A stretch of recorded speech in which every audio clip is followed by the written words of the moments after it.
Yes, thank you very much, Dr. Naresh ji. The chief guest of today's webinar and a keynote speaker who has nicely described what the ideal project should be.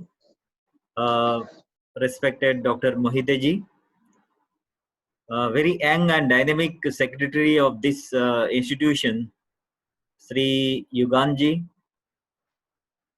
the principal of Kumbhalgarh College of Social Work, Wardha, Dr. Popadkar ji, coordinator of this program, Dr. Naresh ji, all respected participants from various parts of the country and and across the globe. I guess like that there was I saw one comment from one foreigner. He might be undertaking education in India, but he's foreign national. So all participants across the globe.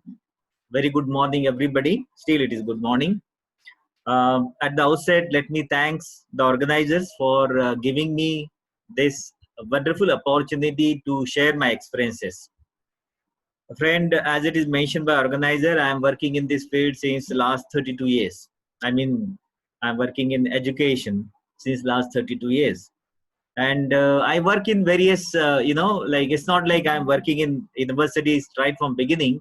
I started my career from college, one of the affiliated college of this university, and then I went to a couple of universities. Like it's not only one university. I got an opportunity to work in various universities in the state of Maharashtra as an employee, and I got opportunity by the grace of God and by the grace of my parents. I got an opportunity, wonderful opportunity to work overseas as well, as in the capacity of postdoc fellow, the capacity of visiting scientist, in the capacity of visiting research scholars, in the capacity of visiting professor, and I learn a lot. Let me tell you why I'm referring this, because while going through all those assignments, it was a wonderful learning experience. And we all teachers, truly speaking, although we are calling ourselves as a teacher, but truly speaking, we all are students, irrespective of our ages. And right from beginning, I still remember I started my teaching career in 1988 from one of the affiliated colleges, and I'm at this university as a professor now. So during these 32 years, I have many failures as well as success stories with me. And most importantly, I learned many I learned many things out of these failures as well as success stories. And today, what I'm going to do is I'll be sharing those success stories as well as some of my failure stories too, because I'm not going to deliver a very conventional talk. This is not going to be conventional talk. Rather, if you'll go through the presentation, you will come to know that this is nothing but an reflection of my own experiences, nothing else.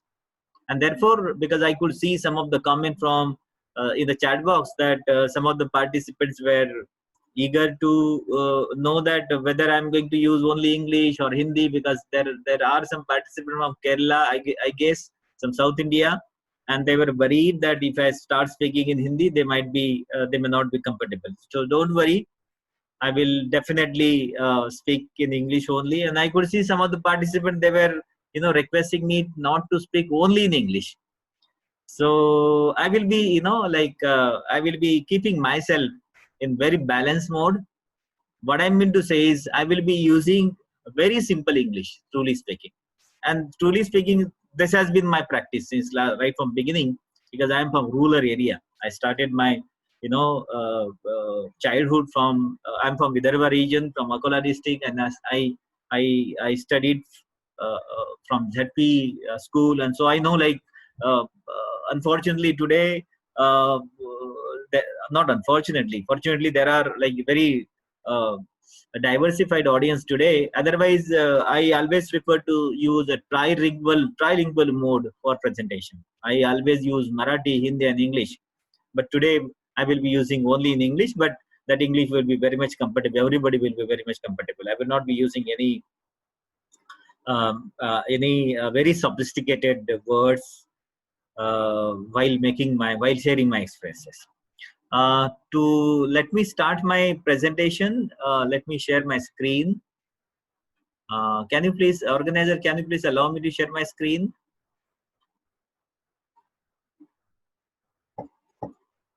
Can you please allow?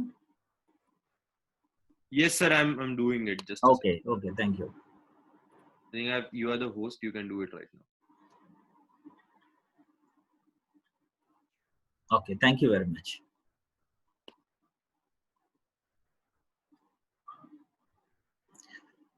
You must be surprised to see different title, right?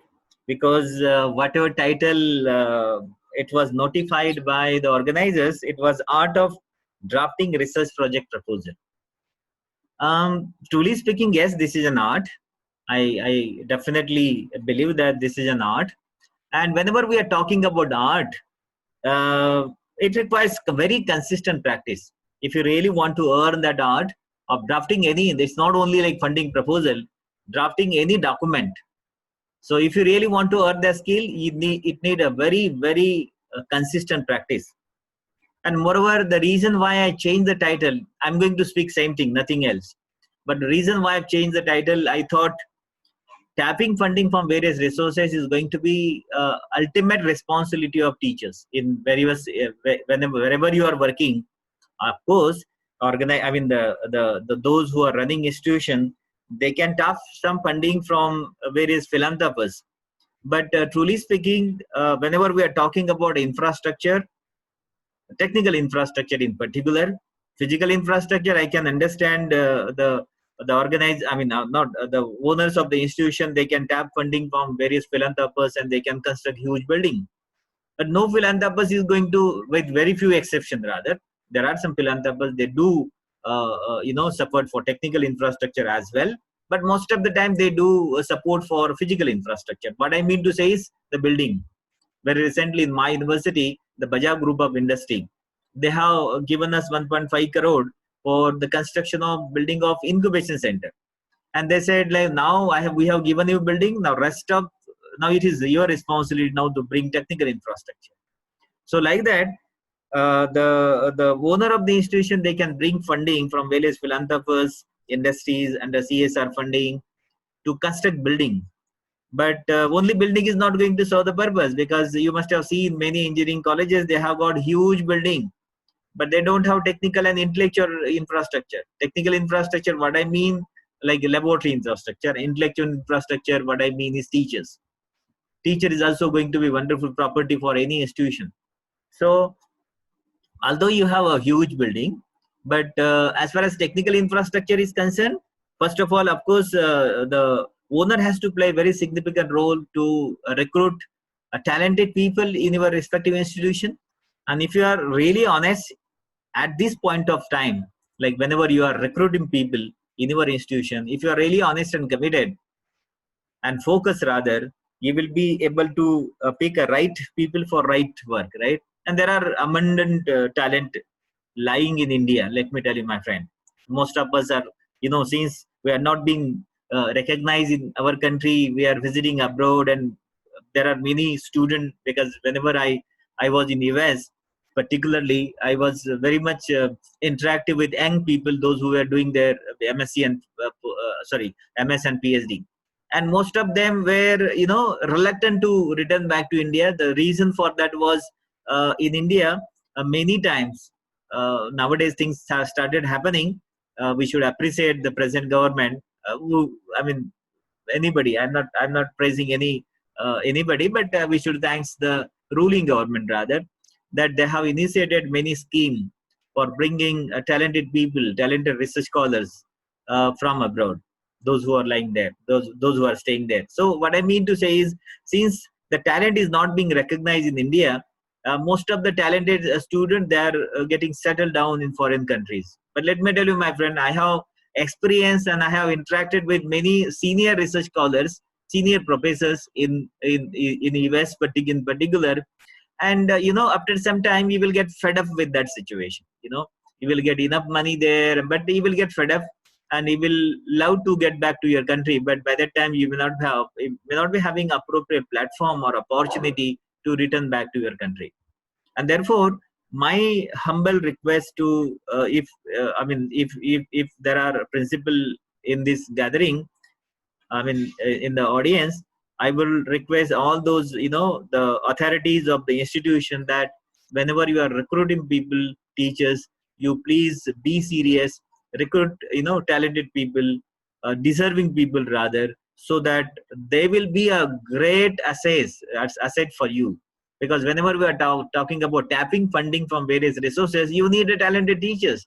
If you don't have teachers, let me tell you, my friend, the difference between good institution, I would say it's not good, like excellent institution and average institution would be the teachers only.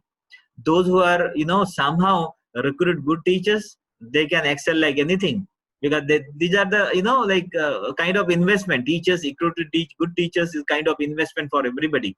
And then, and once the teachers are appointed, then it is the role of teachers to excel, right? And therefore today I thought, let me put this title instead of drafting research proposal, although I will be speaking same, but instead of, I thought, like, let me put this title, tapping funding from various resources and role of teachers. In me, I mean, like, what are the what kind of responsibilities, what would be a role of teachers to tap funding from various resources. So by the way, while going through my presentation, I will be sharing my experiences, like how the effective drafting of research proposal should be.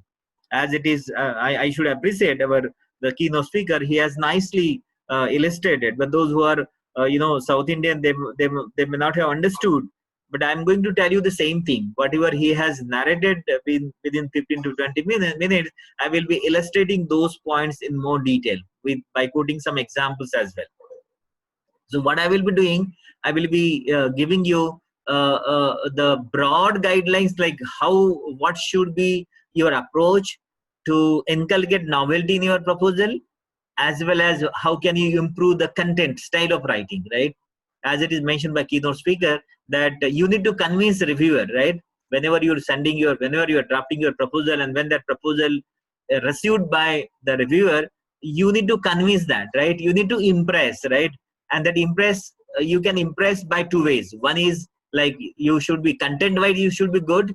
And it's not only content, even if, like, your content is good, but if you are poor in presentation, you are poor in drafting, still you won't be able to convince him, right? Still you won't be able to impress the reviewer. So both things are very important. You need to have you need to inculcate novelty. Content wise, it should be very, very novel. And at the same time, you must be able to your style of writing should be very impressive. I'm not talking about only English, because style of writing doesn't mean that only good English. Because even if you are good English writer, still you may not be a impactful writer, right? So impactful writing is something different. This can be earned through experience only. Let me tell you, my friend, you could be good in English, but still you may not be good content writer. So for that purpose, you need experience. Without experience, let me tell you, my friend, um, a talent, to some extent, talent can never be a substitute for experience. Or and some other way around, experience can never be substitute for talent as well. There are many examples. And then I would like to quote you, because whenever I'm referring this word, I got I stuck one example in my mind.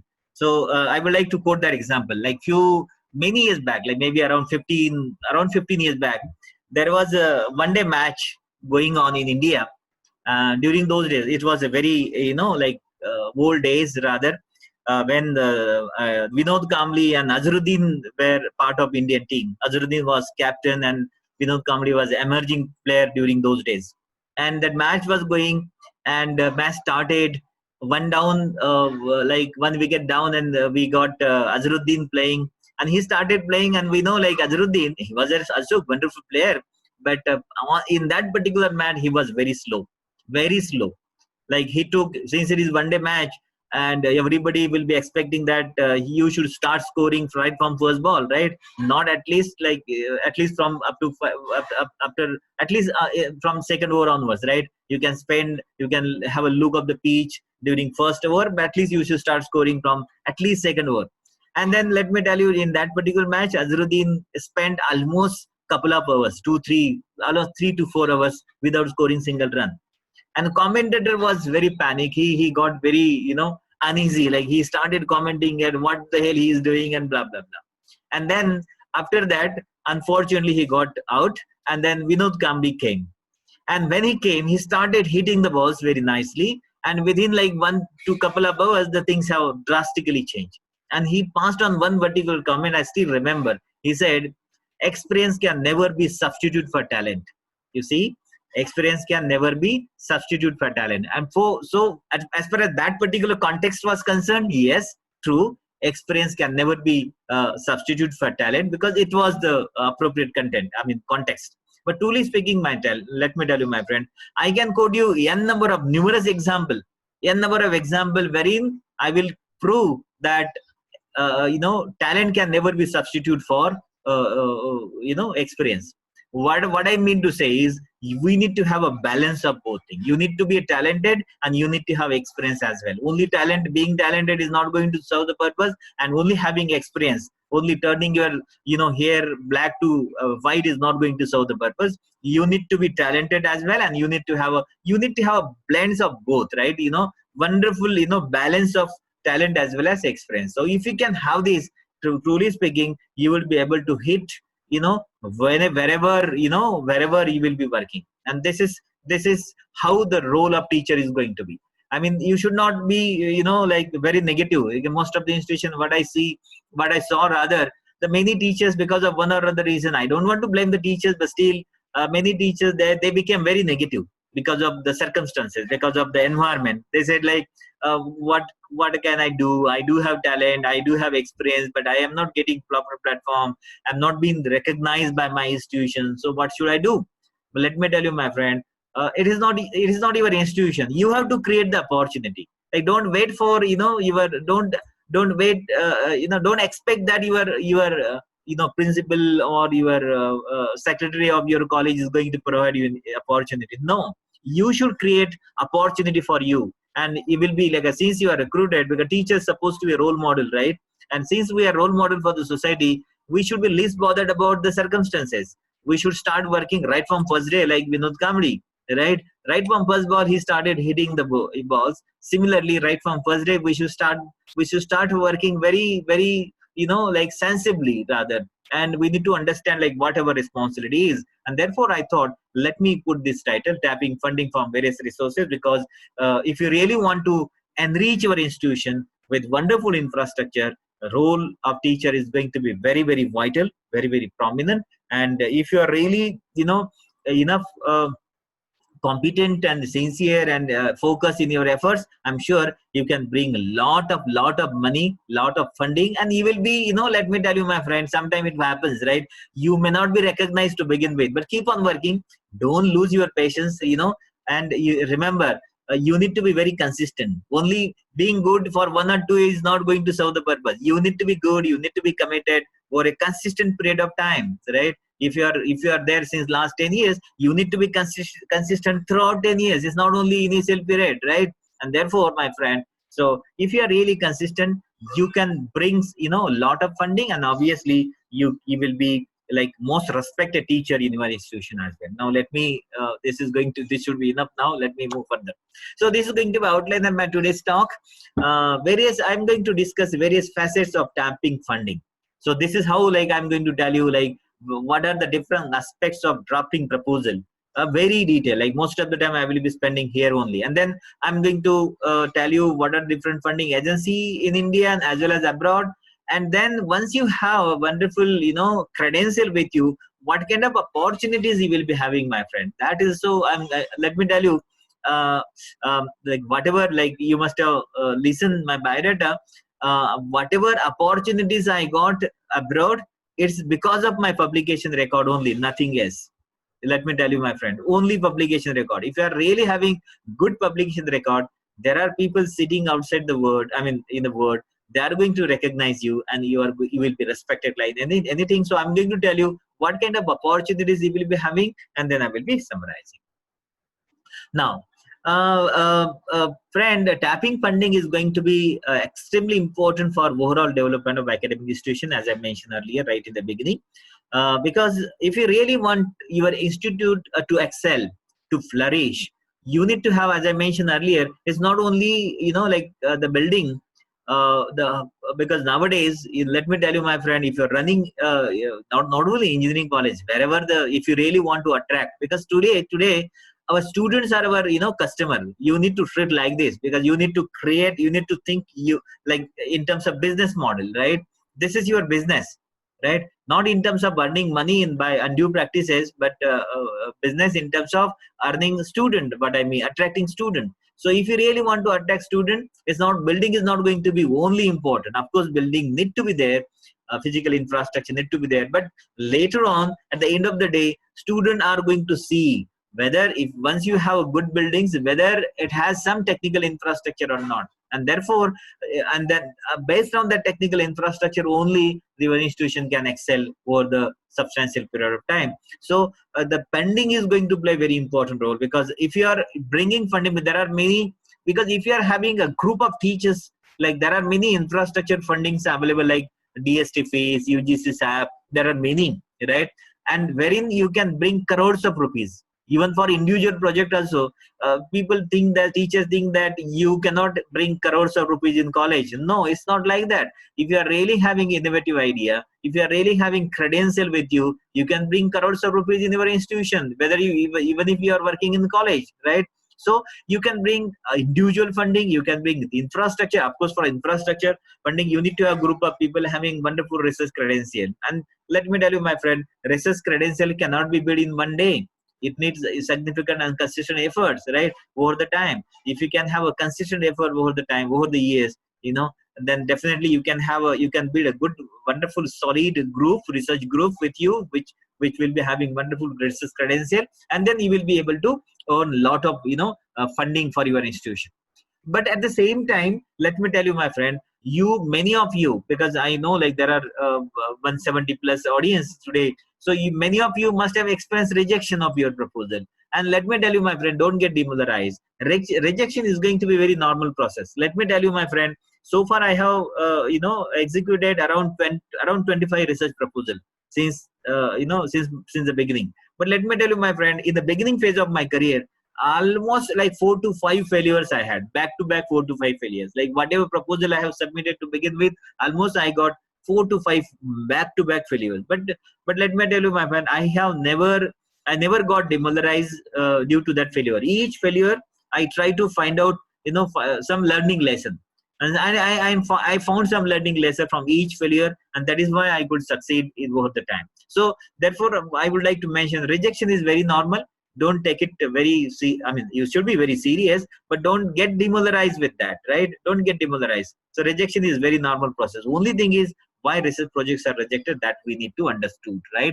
Like once you accept your failure, because again, like an art of drafting research proposal, similarly we need to inculcate, we need to earn art of accepting failure as well. So whenever we are talking about failure, at that time we need to understand, like whenever you have failure, you need to understand why I got failure, right? So when in terms of project, if the projects are if rejection of research projects are normal, then what are the reasons for that, right? That we need to introspect, right? So there are two probable reasons. What are those? It may not have novelty, as I mentioned earlier. Content wise, it doesn't have any novelty. Content is not novel, right? This is one. And although your content is novel, you may not, your proposal may be having deficiency in quality of drafting your research proposal. That is also equally important. So as I mentioned earlier, although your concept is novel, although it is completely full of novelty, it has full of novelty, but if you are not effectively making presentation of your own idea, then again you will be failure. So these are main probable reasons, and then we will discuss one by one very seriously. Okay. I have another questions. Like whenever I'm having, like I am having face-to-face session, I always ask this question. In India, across the country, most of the PhD theses are being published without quality publication. I don't know whether you agree with me, but I'm sure you will be. Most of you will be agree with me that most of means, like if you are taking cross section, like randomly, if you are choosing 10 theses randomly, let me tell you, my friend, you will find that almost 6 to 7 theses are being published or being accepted without quality publication. Only 30-40% theses are having quality publication. Now if this is the reason, what are the reasons, right? because we need to understand, we need to go, like we need to, as I mentioned earlier, if you are having failure, you need to introspect, right? If you don't introspect, then accepting failure doesn't make any sense, right? And therefore, if you agree with me, if you agree that most of the paid theses are being published without quality publication, then we need to understand what are the reasons. I have narrated here, I have noted down here like 9 probable reasons. There could be more than that as well. You could be better, wiser than me also, but as per my perception, out of my experience, this is what I have, identified. Like there could be 9 probable reasons. One is issue in problem identification. Let me tell you, my friend, whenever you start working, whether it is project or whether it is your beginning phase of your research, problem identification is going to be very, very important. This is where most of the research scholars are committing mistake. Those who are senior teacher, you just recall your days when you started doing your research, right? You must have struggled a lot. I'm sure most of you must have struggled a lot, right? So if you are not adopting the scientific method for problem identification, like you are going to have one or other problem. So if you are having the problem, that will lead to substandard publication. Then inadequate literature review, because our keynote speaker has already mentioned literature review should be very, very comprehensive. I'm going to tell you how literature review should be done, right? But if you are doing inadequate literature review, still literature review doesn't mean that only referring paper. Where from you are referring paper, how you are doing analysis, that is also equally important. Like sometimes what happens, research scholar, they are very hardworking. They always collect, like let us say, sir, I have collected 100 papers, now my job is done. No, it's you have done only. First question is, whatever papers you have collected, what are the sources of this paper, which journals you have used, that also need to be taken very seriously, and later on how you are analyzing that, right? So inadequate literature is the one reason. Improper formulation of hypothesis. Many students, they don't know what is hypothesis. Let me tell you, my friend, because I have experience of sitting in RRC years together, right, in this university and even in other universities as well as an RRC expert. And most of the research scholars, they are struggling. They don't understand what is hypothesis. They don't understand rather the difference between hypothesis and objective. Most of the time, whenever we are asking them hypothesis, he will come up with objective only. So if you are formulating improper hypothesis, then again you will be having you will not be able to publish your data in good journal. No social relevance, that is also equally important. It's not only you could be a good research scholar, you must have generated good data, right? But if you are not able to project any issue, if you are not able to address any societal issue, nowadays journals are not going to accept your data. That is, let me tell you, my friend, nowadays journals are become like they're having different strategies nowadays. It's not only content, like whether it is going to have some societal importance, lateral importance, that is also going to be taken care of. Then ambiguity in designing experiment. Sometimes you have done good literature review, but somehow you were not good in designing experiment. There is a lot of ambiguity. So if you are ambiguous in designing experiment, that will lead to improper the result, right? Inadequate, like unexpected result rather. And if you are having unexpected result, sometimes unexpected result also going to be good, but not every time, right? And then improper mapping of strength of research scholar with problem. This is very, very important. Why I'm telling improper matching, you see what I mean to say here. Because whenever you start working for research, the area in which you are working, that should be interesting for you, right? If you are not interesting, then you will not be you will not be compatible, you will not enjoy, because whatever you are doing, you must be able to enjoy that. That is why, because most of the time we don't enjoy our work. This is why we are feeling boring while working, because we don't enjoy that, right? And you can enjoy your work only when, if you are somehow able to map your own strength with the problem. Sometimes what happens, like you are good in one aspect and you are doing something else, that you should not do it, right? Let us say you are good in driving, and you are doing something clerical job. So you will not be happy in doing working in the on the table, because you will be excited, you will be enjoying your work while driving, right? So you need to understand what your strength, and you need to do a proper mapping of your strength with the problem which you are going to investigate in the research. Then next is a poor presentation of researchers. So although you've done everything, you did all good one, but you are very poor in presentation. You are very poor in writing. So then again, your paper is not going to be accepted, because you need to hear even for paper, submission also, because whenever you are submitting paper, reviewer and the editor is going to quickly go through your introduction, your title, abstract, introduction. And if you are somehow, if you're not good in writing, again, like although you have good result, because results are going to be there in result and discussion, and reviewer is going to go to the result and discussion later, right? He's going to see your abstract first. And if you're not able to reflect what you have achieved in the abstract, then you will be missing the trend, let me tell you, my friend. And then you will be again struggling. And then credential of research scholar, that is also equally important. Credential, what I mean to say is, like, if you are submitting paper to any journal, you could be a first, this could be your first, like whenever you are submitting research paper, that paper could be your first research paper of your life, right? So you may not have earlier prior research publication, but as far as your research advisor is concerned, he should be having, I'm sure he will be having prior research work. So prior research published work. But if you don't have prior research published work, again, it will be really difficult for you to, convince editor or reviewer, because reviewer is going to quickly search what is your prior published work, what is your credential, and that credential can be, identified only through prior published work. And therefore, you should join for PhD. You should join with the PhD with the advisor who has got wonderful credential in that area. Then only you should join. Otherwise, you should not. Otherwise, you are not going to be benefited. So these are some of the reasons why the papers are being rejected.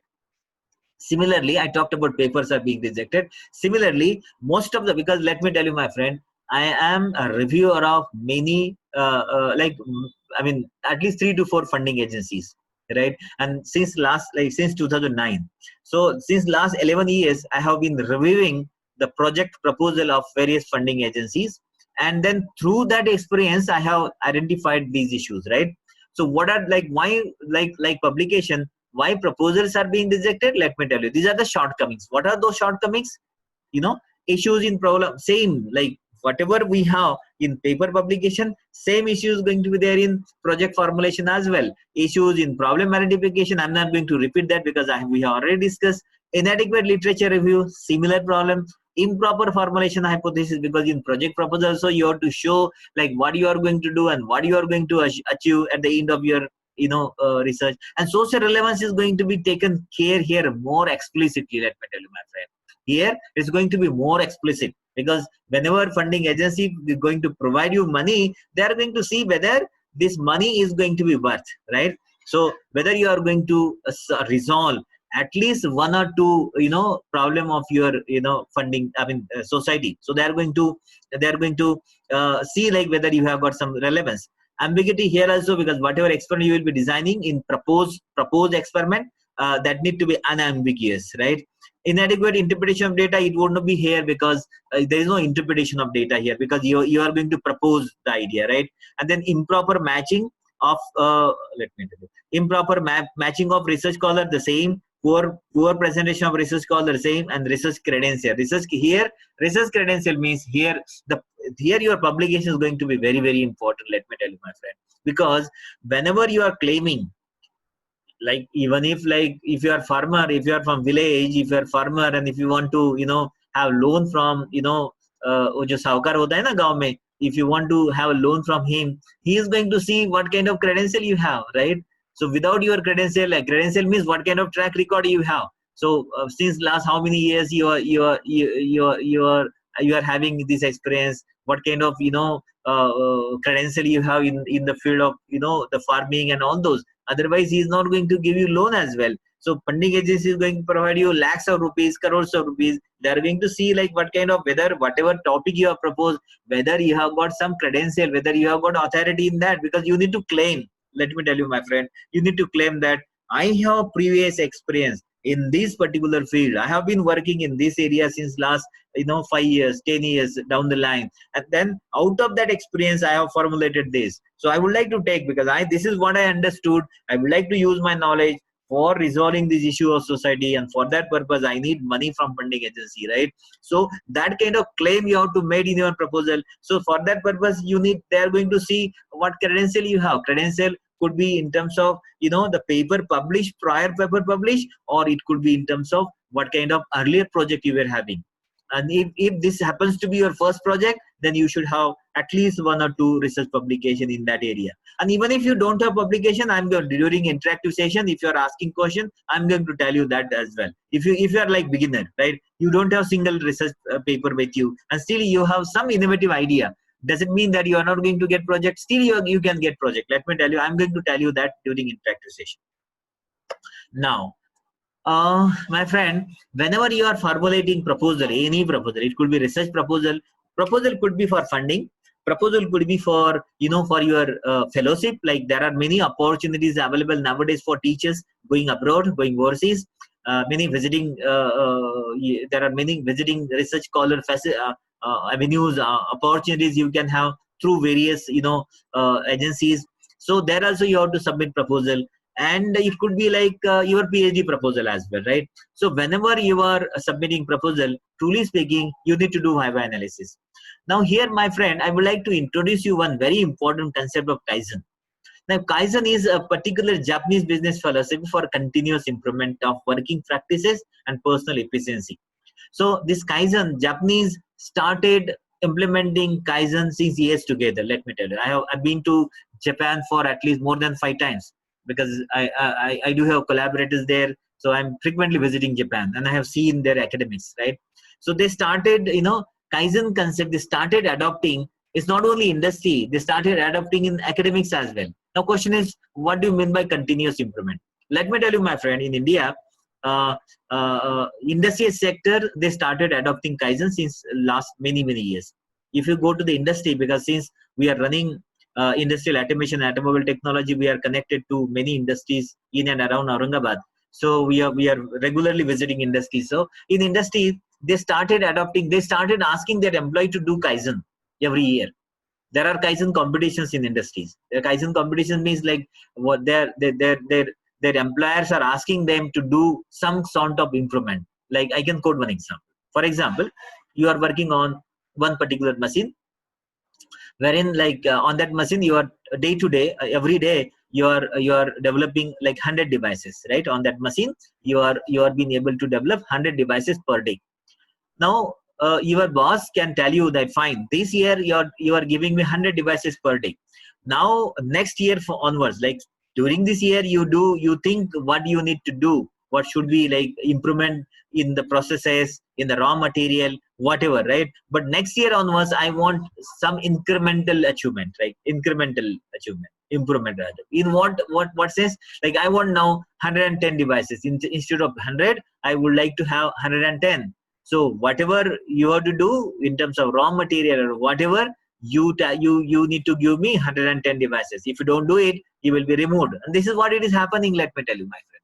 Sometimes your boss will be asking you a quantitative incremental values, and sometimes they will be asking you qualitative. Qualitative means like in terms of some qualitative aspect of devices. Like they will be asking you, fine, if you are producing 100 devices, I will be happy with 100 devices, but this year I'm doing compromise on this particular aspect, right? This quality to my property. But next year I want this property to be improved, right? So you do whatever you want. If you are not able to do it, you will be removed from the industry. It's not only operator in industry, right from operator to highest level of managerial level also, everybody has to do Kaizen. And if you don't do it, you will be removed. Don't you think that, my friend, this Kaizen need to be adopted in academics as well? True, because it has to be. Rather, let me tell you, this should be adopted in academic first and industry later. Let me tell you, my friend. But unfortunately, in academics, we are least bothered. We are least bothered about what kind of output we are giving. We are least bothered. Like we don't like whenever NAC is asking us to give us some quantitative data, we always do argument. Like for example, NAC is expecting you to have passing percentage of more than 90, right? And then we always have argument. Now, how it is possible? We have this kind of problem. NAC don't understand ground reality, and how can they expect 90% passing percent? And blah blah blah. You do all sort of not you, like we do all sort of argument. But let me tell you, my friend, we should not do argument. Rather, we should adopt this continuous practice. What is this continuous practice? It is a kind of viva analysis. So I would suggest you to do this viva analysis right in the beginning of drafting your proposal. Whenever you want to draft your proposal, do viva analysis first, and then only you start drafting, right? So what this viva analysis is all about? Let me tell you. What current and previous studies have been done on the issues to be studied, right? It means whatever problem you have identified which you want to investigate in the research project, what kind of previous and current study have been done by other people, right? What is the available information on the magnitude, nature and classes of the problem? Because it's not only what is the magnitude of information, what is the nature of information, what is the classes of information on variety of problems, and most importantly you need to identify the present gap. What are the present gaps in the knowledge? If you are not able to identify this gap, then again you will be struggling. And once you identify the gap, then you need to see what would be your strategies, because you identify that through this literature review. But this is what the literature review is, right? Once you do the literature review, then you will be you can make a comment that you are the right person, you have got the wonderful strategy to address that gap, right? And most importantly, this is also very important question: why has the problem not been tackled yet? Because whenever you will be doing literature review, you will come across the idea that that problem has not been investigated anybody till that point of time, right? If it is the case, you should not get excited. Sometimes we get excited and we are always in trouble. So you need to see why that problem has not been tackled yet. Is there any issues? You need to be very serious about that, and then only you should proceed further. And my friend, I'm going to tell you, because in research, there are some essentials and dispensables. Let me tell you what are those essentials. Essentials are smart idea. I mean, what is smart? Smart is like specific, measurable, achievable, realistic, and timely. Let me tell you, my friend, whenever you are submitting proposal, your reviewer of the proposal is going to see whether your objectives are very specific, whether your objectives are measurable, whether your objectives are achievable, whether your objectives are realistic, or it is going to be timely, because there will be a timeline, right? You will be asking money for maybe for 2-3 years, so there will be a reviewer is going to make it sure that you will be able to do the specified proposed work within the stipulated time, right? So therefore you need to have a smart idea, right? Now smart idea is going to be hypothesis, but let me tell you, my friend, hypothesis, you will not be able to formulate your hypothesis unless you have a rigorous literature review. The literature review, I'm going to tell you detail in literature review, okay, what the literature review should be done, how literature review can be done. So first of all, after literature review, you will be formulating hypothesis. So in hypothesis, you will be you will be making some sort of statement with that, okay, by end of this investigation, I'm going to achieve this and this. But of course, you are going to have some technical, technical platform, because without technical stand, you cannot make a statement that you are going to end up with this and this output, right? But this is what your hypothesis is going to be. Once you have wonderful hypothesis, then you are going to have the set of objectives and then methodology, right? So once you have objectives and methodology, you will start doing experiment, but you need to see what kind of resources you have. But because if you don't have proper resources, then you won't be able to do good research. So you need to see whether you have resources, whether you are ready to invest time, because investment is not investment in terms of money, but in terms of time, because you need to ready to invest time. And then you need to have a proper guidance, because your PhD advisor should be well exposed, right? Well exposed, what I mean to say is he should have a proper exposure to various areas. Then only he will be able to guide you. If you are unfortunate to have a if you are not fortunate to have a good guide, good advisor, then you will be lost, let me tell you, my friend. And therefore you need to have proper guidance. Once you have proper guidance, you need to be very sincere and consistent, because not only sincerity, because sincerity and consistency both counted, because you are very sincere. Whenever you are in the lab, you are very sincere, but you don't come to the lab every day, right? So what is use of that sincerity? So you need to be sincere as well as consistent, right? And then you need to be very patientful. In research, you need to be highly patientful, because sometimes it may happen, because this happens to me also, because when I was in US for postdoc, we used to struggle months together, let me tell you, my friend, because my advisor, he used to be very he used to tell us that, okay, whatever problem you have, you identify your own problem, and you identify solution for that problem only. Also, I'm not there. I'm not going to there to help you. I'm going to see, once you identify the problem, once you resolve the problem, I'm going to see whether that whatever methodology you have adopted for resolving problem, whether that methodology is good or okay or not. If it is not, I'm going to tell you that, okay, get rid of this, do this, and replace that methodology. This is what I'm going to tell you. Rest of the thing, it is your headache. I have provided you infrastructure. Now it is you that you have to work in the lab, right? So you need to be very patientful. It may happen that, yeah, months together you may not get result, right? So you need to be very patientful. And then all of a sudden, let me tell you, my friend, it happens because I have my own experience. Like, we were struggling like months together, and then all of a sudden next day onwards we started getting good results. So this may happen. So these are some of the essentials in research. What are dispensables? Dispensables are avoiding library visit, because nowadays it's not only young researcher, it's not only like all the all the young researchers, senior teachers like us, they don't want to visit library because we believe that everything is available on tip of our finger, so we don't want to visit the library. But let me tell you, my friend, there are many old references. Those old references are not in online form, they are not in digital form.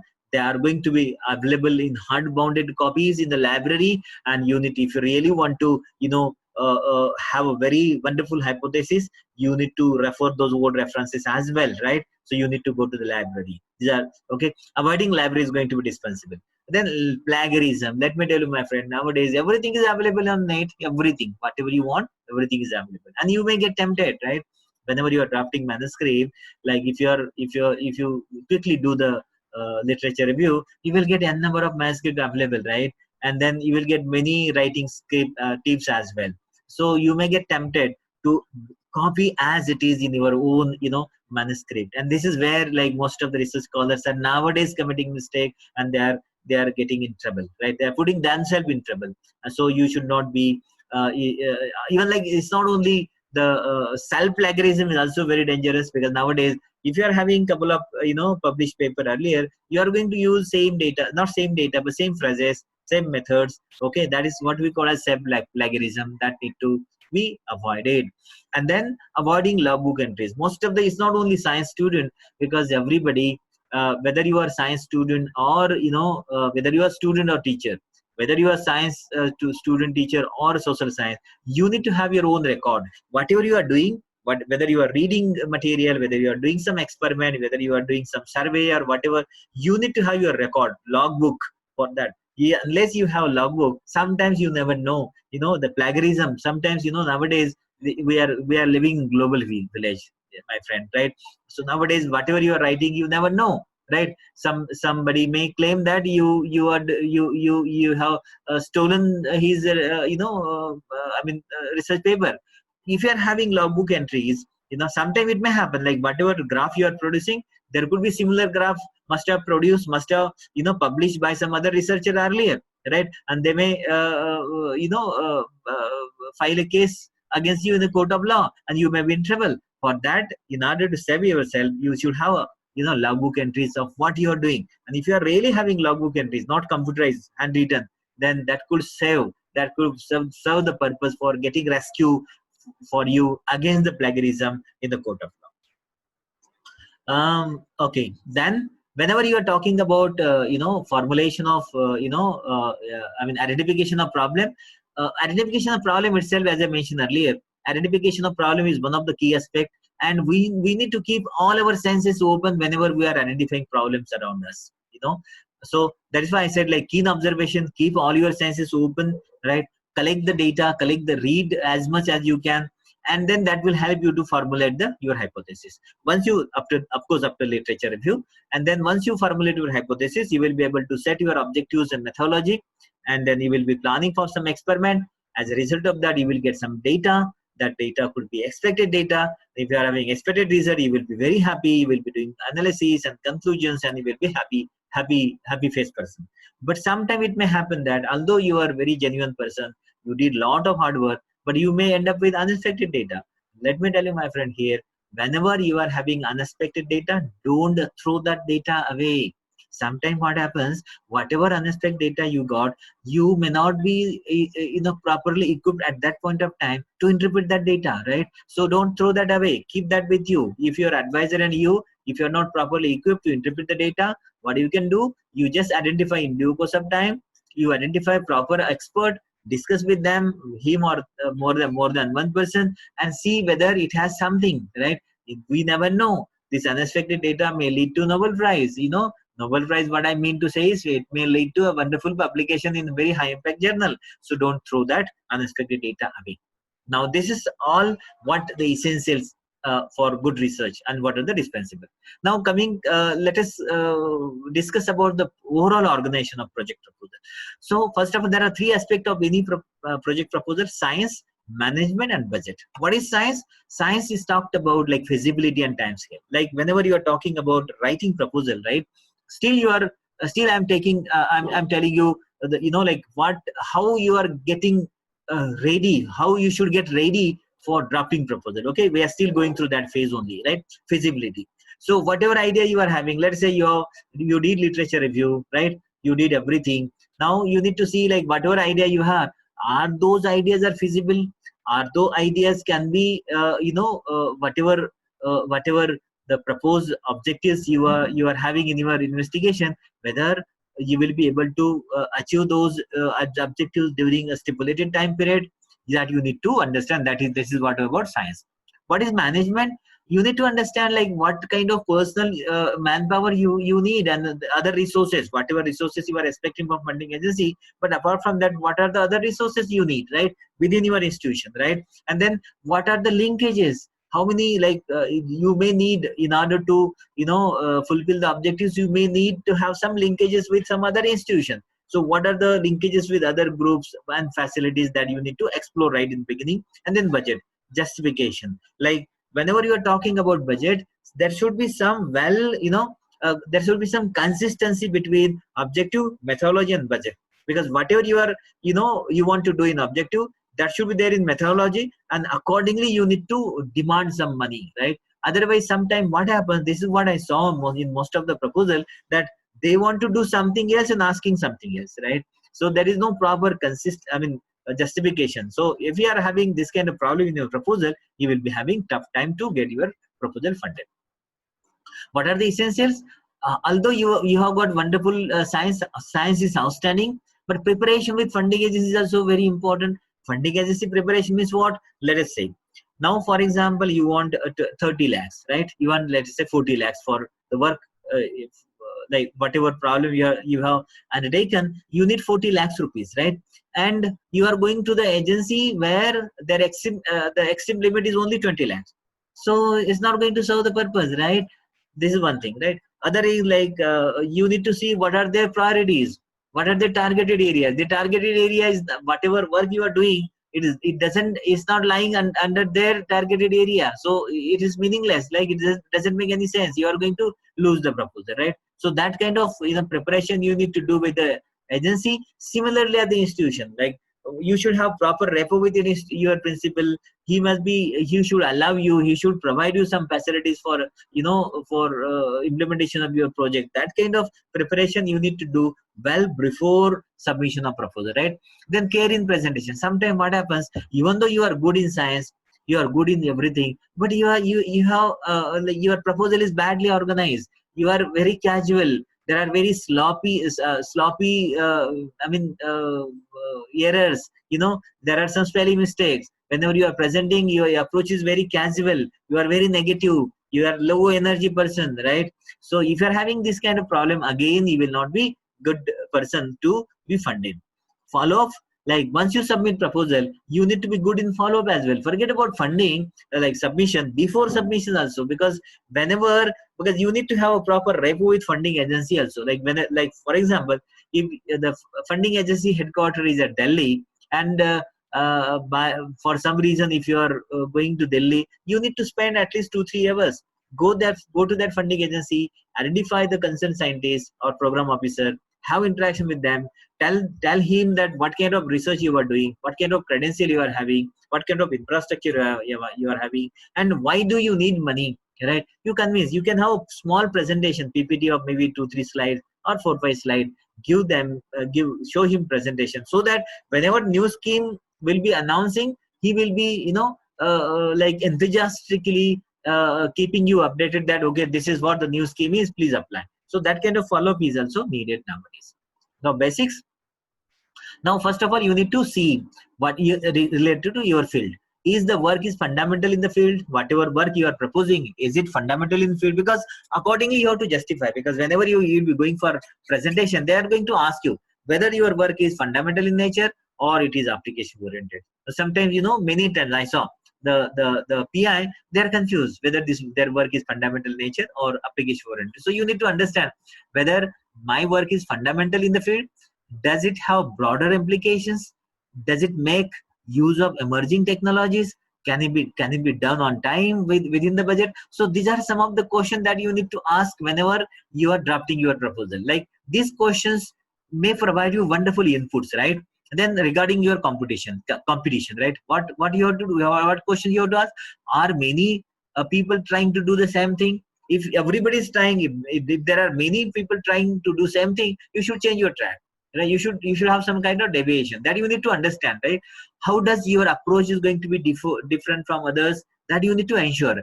Can you get there first? If there are many, are you sure that you will be first? Are you sure that you are going to be well ahead of them? Not in terms of physical, appearance, in terms of the conceptual. Whether you are going to be well ahead of them in terms of concept, that you need to understand. Then your competition may review your proposal. Like, whatever answers you are having, that will be helping for you to review your proposal. Then your funding agency, what are their overall funding priorities, as I mentioned earlier? Because there you need to understand, like, what are their funding priorities, because if you don't understand that, then again you will be in trouble. How these are decided? Okay, does your proposal fit in these? Because whatever funding priorities they have, does your proposal fit in these priorities? Which program is the, because funding agency may be having many programs, which program out of those many is going to be best fit to your work? Coordinate with the program officer, as I mentioned earlier. Visit your funding agency, give presentation, follow up continuously. Okay. Then second part, basics to guidelines. You need to go through a very meticulously through the guidelines, due dates, proposal length. What is the, like, as it is mentioned by our keynote speaker, that you should not keep on increasing the number of papers, right? So you need to see how many. Nowadays, fortunately, you are very fortunate, my friend. Nowadays everything is online. They won't allow you to write more than the stipulated words now. So there is no doubt about that nowadays. But still, you need to understand what kind of statement they want. What are the budget constraints? The third funding agency, that you need to understand. Then regarding budget, you need to be very accurate in budgeting. You need to understand what are the leverage funds you require for the implementation project. Similarly, overhead budget. Then, as far as local support is concerned, once you drop the proposal, you should discuss that proposal with your colleague, discuss with your head or principal, coordinate with the sponsored research. Like, sometimes what happens, if your research has been sponsored, then how the proper coordination with the sponsored, coordinate with co-proposer. Like, if you are having co-investigator, how proper? Because sometimes it happens like your co-investigator don't know anything. Like, you are the only person who is working on that. Rather, it should be teamwork, right? Then what would be a roadmap of your proposal? Like, you have to prepare a very significant roadmap of your proposal submission roadmap, not implementation. Implementation will come later. So unless you do this, you will not be able to draft this. These are very essential things for drafting proposals, right? So this is the background. Let me take a pause to drink water.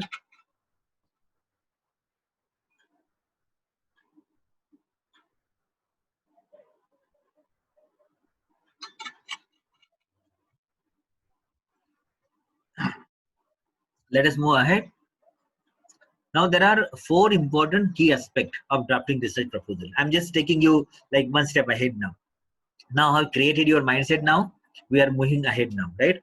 Now, what are the key aspects? First is novelty, because whenever your proposal is going to be reviewed by the reviewer, he's going to, because you see, whenever I'm telling you, now I'm sharing my experiences as a reviewer of the project proposal, right? So your proposal, reviewer is going to see whether your proposal has novelty, whether it has got social relevance or national importance, whether the PI, the person who has proposed this project, whether he has got some credibility, and then later on the drafting skill of principal investigator, because that is going to be reflected in your proposal. So let us see one by one. Novelty. Now, how novelty can be inculcated? Now, my friend, novelty can be inculcated only through rigorous literature review. Now, what do you mean by rigorous literature review? Now, like for example, there is one student, he has, as I mentioned earlier, he has downloaded 100 research paper, right? Does it mean that it is rigorous? Absolutely not. It is a bulwark. Rather, nowadays you should be very smart enough. You should do smart work, right? So whatever 100 papers you have collected, what are the sources, right? So, or before that, what do you need to do? You need to identify journal of international repute, right? Identification of journal of international repute is going to be very important. Then you need to understand, right? Whenever you are talking about journal of international repute, you need to understand like what are the parameters to understand to identify journal of international repute, right? That I'm going to tell you later, right? So once you understand, once you identify journal of international repute, is your job, is your role over? No, still you are not yet done, right? What should be next? Let us say you have identified one journal which has got wonderful international repute.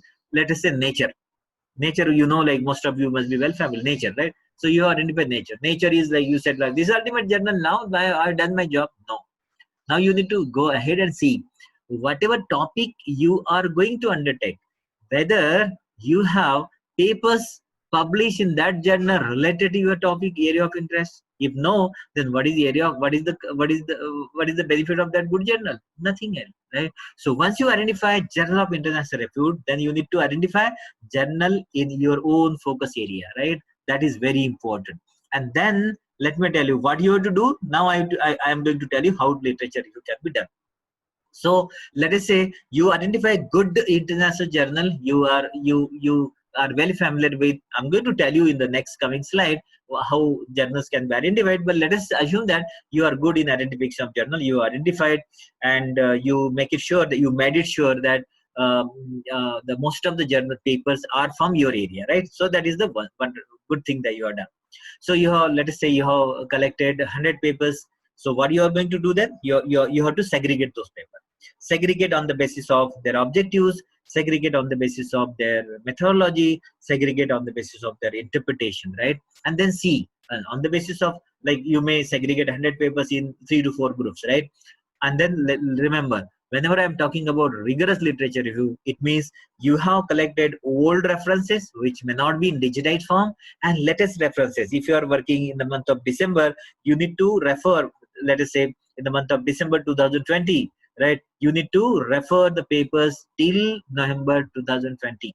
Okay, this is how the regular literature review means, right? So then you did this, you did all segregation, and then you need to see, right?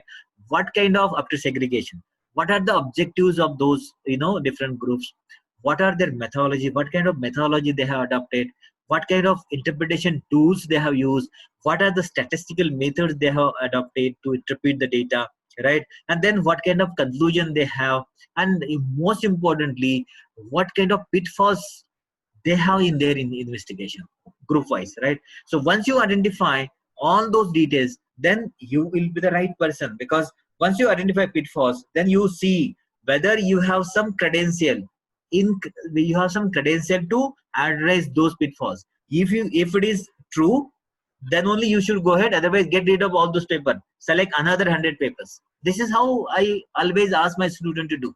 Like, if you're not able to, you know, map your credential with that of the problem which you have identified, then it is meaningless. It doesn't make any sense. It's not going to provide you wonderful platform for publication of your data or societal relevance, right? Then if somehow, for example, whatever pitfalls you identified, you believe that you have got those credential, those credibility, those, you know, capability to address that, then make a statement, prepare a strategy that this is how my strategy is going to be. So I have identified the pitfalls, and to address that, I have this strategy. This strategy I'm going to adopt in the proposed investigation. You see, now you will look very, very updated. Like, you know what is happening elsewhere, right? It's very standard journal you have referred, and then you have identified their issues.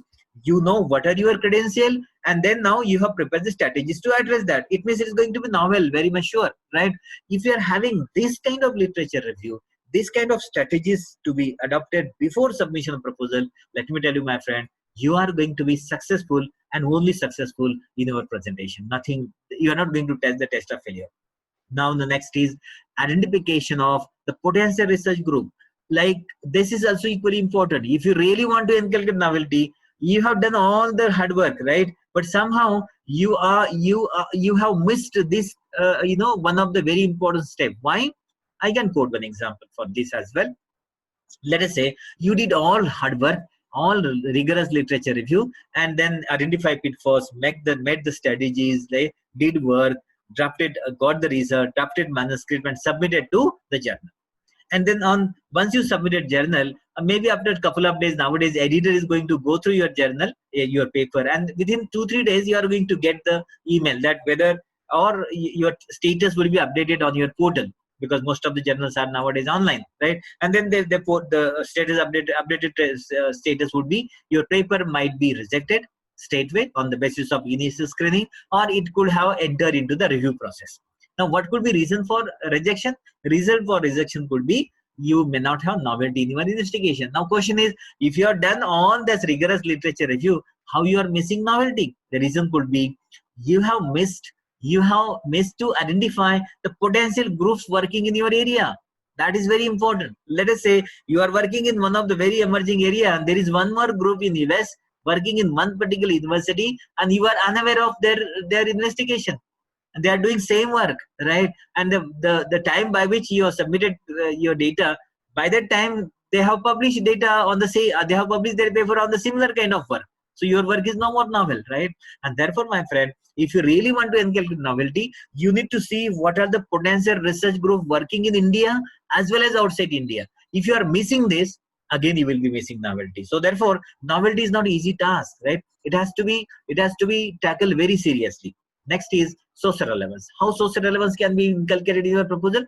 Now, in order to inculcate social relevance, as I mentioned earlier, and I'm going to tell you again, first of all, you need to understand your own strength.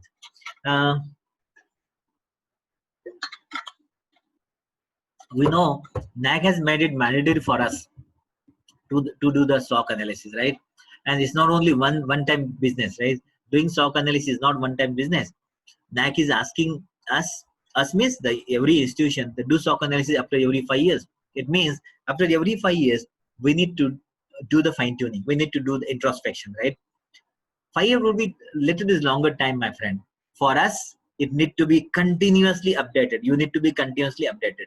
So what you need to do, you need to do your own SOC analysis. You need to see what are your strengths and what are your weaknesses. Wherever you are weak, that topic should not be touched upon, right? That you need to be very careful. Let us say you are good in some areas, right? You identify those and then start identifying issues pertaining to your expertise. Social issues related to your area of expertise, because sometimes what happens, there could be a number of social issues around you, right? But you may not be having, credential or credibility or expertise to address all those issues, right? And therefore, you need to have a list of strength, list of issues, and then do the proper mapping. Because unless you do the proper mapping of your strength with the issues, you won't be able to inculcate that in an investigation. Because what happens, let us say if you are good in one aspect, and for example, nowadays pollution is one of the issue.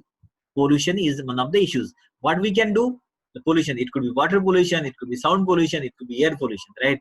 Now, if I'm working on sensor, like this is what we are doing in our laboratory, we are working on the VOC sensor for detection of all hazardous gases in the environment, right? So we need to understand what are the gaseous element which is there in the environment, which is providing threat to the human life, right? In what aspect that is going to be a threat for the human life. So this is one of the societal issues. Now let us see like whether we can address this. We need to look into our own expertise, right? Whether we can come up with the devices. If yes, then that could be a proper mapping of your strength with the issues. Sometimes what happens, you may be a versatile person. You may be having more than one strength. You may be able to address more than one societal issues. Then in that case, you need to prioritize. Because what should be your first priority? Let us say you can address 4 different issues, but what should be your first priority? What should be most urgent, right? That need to be, so setting priority is going to be very important. And then once you set the priorities, then you need to fine tune your problem with the social issue. If you could do this exercise, you will be able to inculcate social relevance or national importance in your investigation. Then credibility, next is credibility or credential of principal investigator. What is this? How can you reflect this? Now you see, as I mentioned earlier, whenever you are asking money, the funding agency is going to see like whether you have got some credibility. But how? The first credibility is going to be prior knowledge of the proposed topic. Prior knowledge, whether you have some conceptual understanding, because whenever you will be going for defense, there will be very serious discussion. They will be testing you very stringently whether you have a depth of understanding in the topic. That is prior knowledge, right? Then previous published work in the proposed area, that is very important, because if you don't have previous published work in the area, then most likely your proposal is going to be rejected, or you're not going to get huge funding. Maybe 4-5 lakhs you can still have if you properly justify yourself, but otherwise if you are asking huge funding like in several crore or maybe more than 50 lakhs, you need to have a previous funding. And then if at all funding is there, where you are funding paper, that is also very important. Scopus and Web of Science, because nowadays only Scopus and Web of Science is going to be taken care of. Forget about NAC, because NAC has given relaxation to colleges, right? You may not have a Scopus and Web of Science paper, even if it is UGC index, still they are happy. But in NIRF also, I don't know, very recently NIRF had declared their ranking, and there are very few universities in the Maharashtra they could figure out in first 100. There are very few colleges in the Maharashtra they could figure out in first 100, and there are many reasons for that. One of the reasons is research, right? So whatever they are expecting you, that whether you are publishing papers in as far as the quality is concerned, whether you are publishing your data in Scopus or Web of Science citation, right? Then earlier project, that is also credential, like whether you have earlier project, because that is going to be, if you have a good experience of handling project earlier, then again you will be better person to be trusted upon, and then you will get good funding. And then what kind of infrastructure you have developed, and number of Scopus citation on relevant papers. Let us say you have got, like for example, I have got more than 130 Scopus paper, but whenever I'm submitting paper research project, what would be the relevant papers? Like there would be 4-5 papers which would be relevant to that topic. Now how many citation I got? It's not only Scopus index. Next would be how many citation you got from the index journal, because nowadays they are also, it is going to be very critical. This is going to be counted in terms of a credential of the investigator. Drafting skill, as far as drafting skill is concerned, how effectively you are drafting proposal. Consistency in the material. Consistency means, what I mean to say is, whatever you are projecting in title, whatever you are projecting in your summary or abstract, in your introduction, and the outcome, there should be consistent effort, right? Sometimes what happens, you are proposing your title is something else, your introduction goes something else, and you are asking something else in the budgetary section. So there should be a consistency in your proposal, right? So there could be this is one of the reasons. Inclusion of appropriate content, that is also very important whenever you're talking about writing, because you need to understand what is to be there and what not to be there, do's and don't. I'm going to tell you what are do's and don't. Then writing and composition issues also, right? And effective style, I'm going to tell you one by one. What are the common content errors? Misleading title, like most of the research scholars, they don't understand what should be title. I'm going to tell you the example also.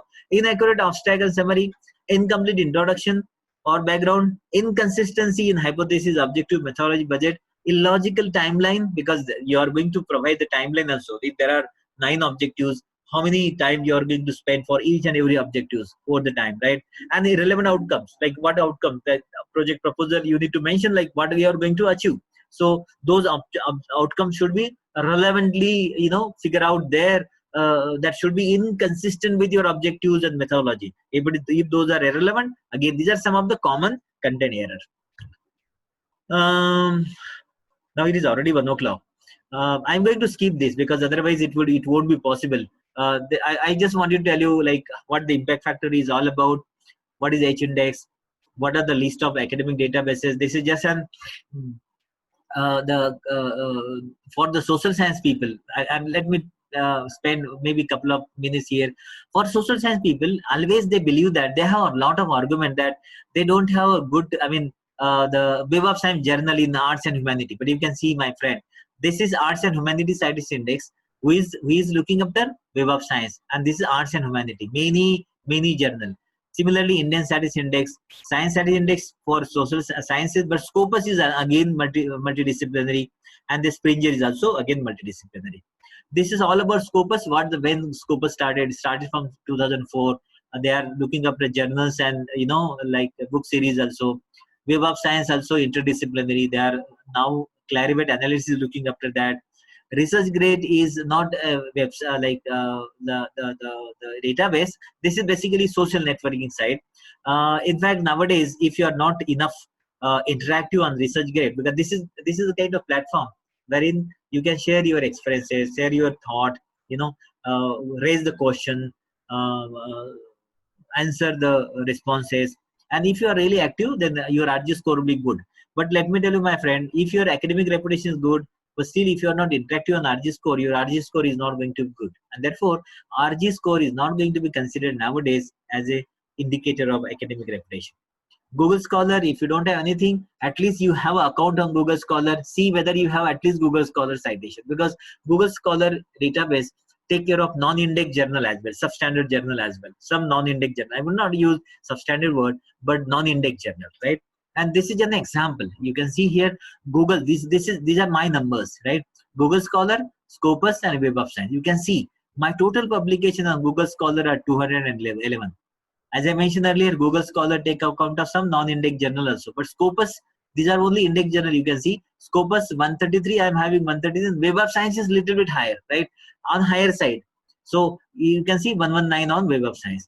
As far as citations are concerned, my citations on Google Scholar are 3017, but on Scopus is 2241. And on Web of Science, 1900. As far as H-index is concerned, Google Scholar I am having 32 H-index. Scopus it is 27 and Web of Science is 26. I-10 Google Scholar is 88, but Scopus and Web of Science they don't calculate. But you can see here, Scopus and Web of Science they are at high level.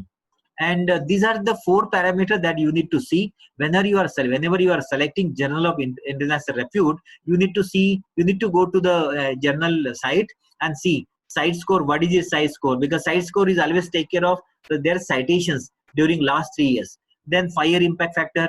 HJR is also going to be very important. While HJR is talking about is not only citation, but the where from the citations are coming, where the citations are, who is referring your papers, right? SNP is one more factor. SNP talked about the source normalized impact factor. As far as the impacts SNP is concerned, that take care of individual citation of papers also. Right? And therefore, if you really want to identify good journal of international repute, you should always check these 5 parameters: site score, fire impact factor, HGR, and SNP. And now this I have already mentioned. Okay, let us start. Okay.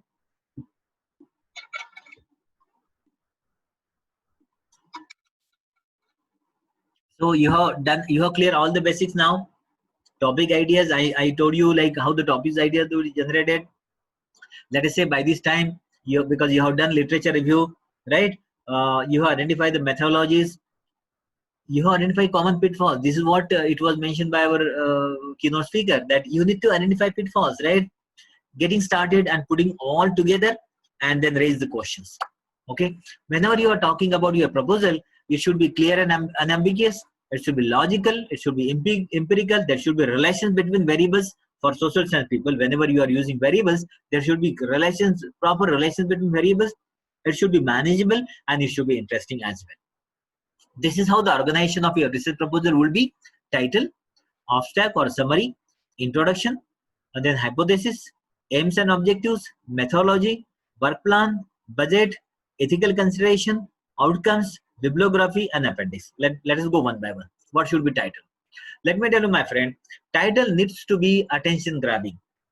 So whenever you are talking about, it's not journal, because if you are submitting paper to any journal, then you should refer journal. If you are submitting your proposal to any funding agency, read carefully guidelines of the funding agency. Keep it as short as possible. It should be around 150 characters. There are some tips, right? Avoid words like case study of, effect of, comparison of, because this will lead to a very lengthy title. Don't use questions in the title. Don't use complete sentences. Phrase will be better. Don't use abbreviation in the title. And let me tell you, my friend, you should be able to narrow the scope. You should be very specific. What is included in your project, that should be reflected in your title. Now, there are some good title I have mentioned here. You can see example, understanding the role of CEO for effective functioning of institution. This is a wonderful title. You can see this is very short, concise and attention grabbing. This is another example, proton pump inhibitor use and the development of new ischemic heart disease in non-cardiac chest pain patient, right? These are good titles. Now, these are the bad title. That's why I said reject and red color, right? The same title, the title which I have used here, understanding the role of CEO for effective functioning of institution. You can see, you can mess up like this. Determining the mechanism of selection procedure of CEO as per prevailing governmental regulations and political influence in actual appointment of CEO and other authorities of institution and its impact on overall functioning of institution. You can see this was a wonderful title, understanding the role of CEO, and this become like you have messed up everything, right? Similarly, the second title, this was a wonderful title, and this title can become so lengthy and unrealistic. Comparative study of various options of proton pump inhibitor use and exploring the possibility of development of new ischemic heart disease in non-cardiac chest pain patients in the age group of 50 to 60. Again, very complicated. So you should be very careful. Now, next is abstract and summary. Abstract or summary should be like around, it should be around 200 to 300 words. Of course, you need to refer, not journal, but you need to refer the guidelines of the respective agency. Nowadays, they are going to tell you like how many total word you can use.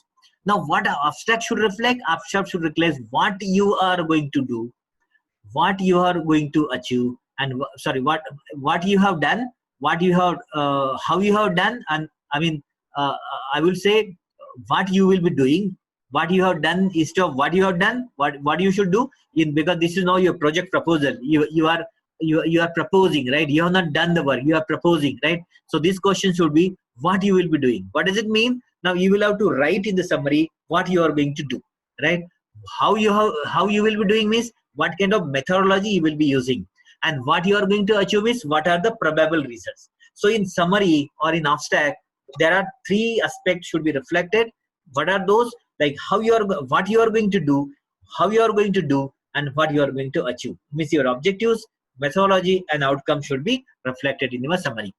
Now, again, an abstract or summary should not have an additional information beyond what is in project. Sometimes, many PI, they give a very historical background. No, you don't give that. State principal, objective, and scope of investigation. Describe method which you will be employed that I mentioned. What are the common mistakes? Too much background or methods information. Figures and images, don't, because figures and images are not expected. References of other literature is not expected. Abbreviation is not at all expected. These are the common mistakes the most of the PIs are doing. Then similarly, in good abstract, give short but informative background to justify research hypothesis and objective. Clearly state hypothesis, state objectives and aims as I mentioned earlier, state impact and significance of innovation, defines acronym. If at all you are using abbreviation, define it right in the beginning, then only you should use. And reject technical and condensed phrasing. Don't use any technical, don't give any technical aspect in summary. And no clear statement, because many times people don't give clear statement. Then introduction, background. In introduction, let me tell you, my friend, these three are going to be very important. Whenever you are talking about introduction and background, novelty, I already tell you I already told you like how novelty can be inculcated. All these three parameters I have already discussed, so I'm not going to spend the time. Introduction should reflect this novelty, social relevance, and credibility. Of background, there's some additional point, right? Introduction and background, there should be a section within the background to discuss preliminary data. This is very important, right? Apart from novelty, apart from social relevance, apart from your credential, you need to, in background or in introduction, you need to discuss some preliminary data. What does that preliminary data means? Like it means what kind of work you have so far done in this particular, it could be published work. This is what the credibility is talked about, right? Right. So you need to mention like, this is what I have done. And on the basis of this, I would like to undertake this and this investigation. It means you are convincing reviewer that you are the right person. You are ready to go. You are completely ready. You are completely ready in all sense, and you are ready to go. So that kind of readiness, you have to preparedness, you have to reflect in your proposal. This should not be there. I will cut short now. Now next is origin. Sometimes, like origin means what? Origin means like how this idea stuck to your mind. Sometimes like what happens, many a times the reviewer, the principal investigator, they provide historical background of the topic. No, here technical detail or historical background is not at all essential. Origin means like what is the, you know, the how this idea just stuck to your mind. Like origin could be, for example, let us say you are working on the sensors for detection of some hazardous gas, right? Now why you are, let us say for example, carbon monoxide.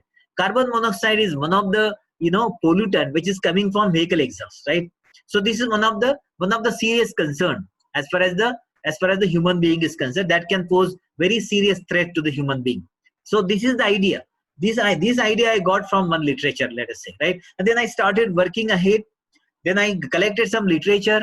I gone through the preliminary data. This is the process you have to mention, right? This is the origin of the topic. So this is how you have to explain the origin of your topic, right? Then comes hypothesis. Like literature review, I told you how literature review should be done. I told you how to explain, like how to write introduction, title, you know, and now hypothesis. Hypothesis means whatever the literature review you have done, whatever pitfalls you have identified, you are preparing strategies, right? And then after preparing strategies, you are going to claim something. So you will be claiming that after doing this and this work, based on this technical knowledge, based on this technical stand, we are going to arrive here. We are going to achieve this. This is what the hypothesis is. Hypothesis means you are just projecting what you are going to achieve at the end of the investigation. So this is what objective is. There could be like two, like, you know, our keynote speaker has already mentioned that you should have alternate planning. Your option B. Yes, I agree, because unless you have option B ready, that is why there are two hypotheses, like alternate hypothesis. Your first hypothesis and alternate hypothesis. Like if your first hypothesis doesn't work, then what should be plan B? You can project like what are the probable hazard threats, like why your hypothesis may not work. That you should anticipate some problem.